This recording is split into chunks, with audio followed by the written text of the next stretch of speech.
It feels strangely comforting to realize that the world's first technical support nightmare began not in a modern office, but in a dusty marketplace 4,000 years ago. Today, when we get angry because a file won't open, we are doing exactly what our ancestors did when they pressed their frustration into wet clay. In ancient Mesopotamia, around 1750 BCE, a man named Nani sat down to write what is now the oldest customer complaint in history. He wasn't just annoyed. He wrote a detailed report to a merchant named Ea-nasir because the copper he bought was poor quality. Nani complained that the metal was bad, the delivery was late, and his assistant had been treated rudely. When we see someone today complaining on the internet about a broken link or a wrong order, it is the same thing.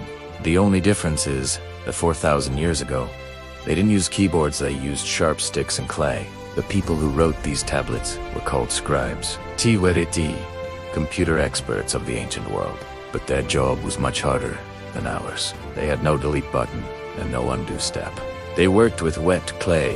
If they made one small mistake, they had to smooth out the whole tablet and start all over again before the clay dried. When archaeologists find tablets today that make no sense, it is likely because a tired worker made a mistake, sighed, and threw the tablet away. Becoming a scribe was not easy.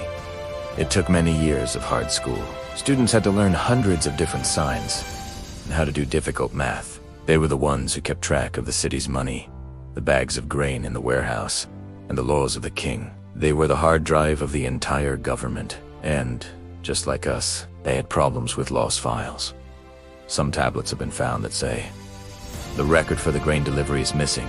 You can almost imagine a worried worker running around the shelves, shouting, "Where did we put that tablet?" Some tablets even had warnings written on them, like an ancient version of a password. They said things like, "Anyone who steals this tablet will be cursed by the gods." Back then, that was a very scary way to keep information safe. Even the problem of running out of space is ancient. When a scribe ran out of room on his clay brick, he couldn't just open a new folder. He had to write smaller and smaller, squeezing the words into the corners.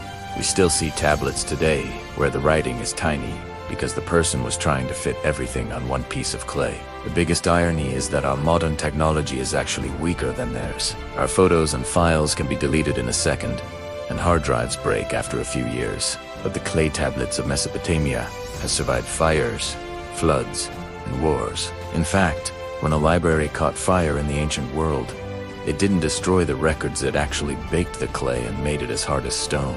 That is why we can still read them today. When we look at these ancient tablets, we don't see a strange world.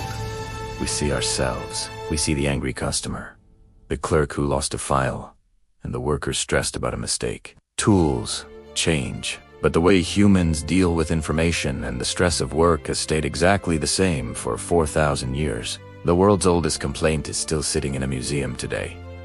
It reminds us, don't worry, this problem is not new. We handled it in the mud long ago.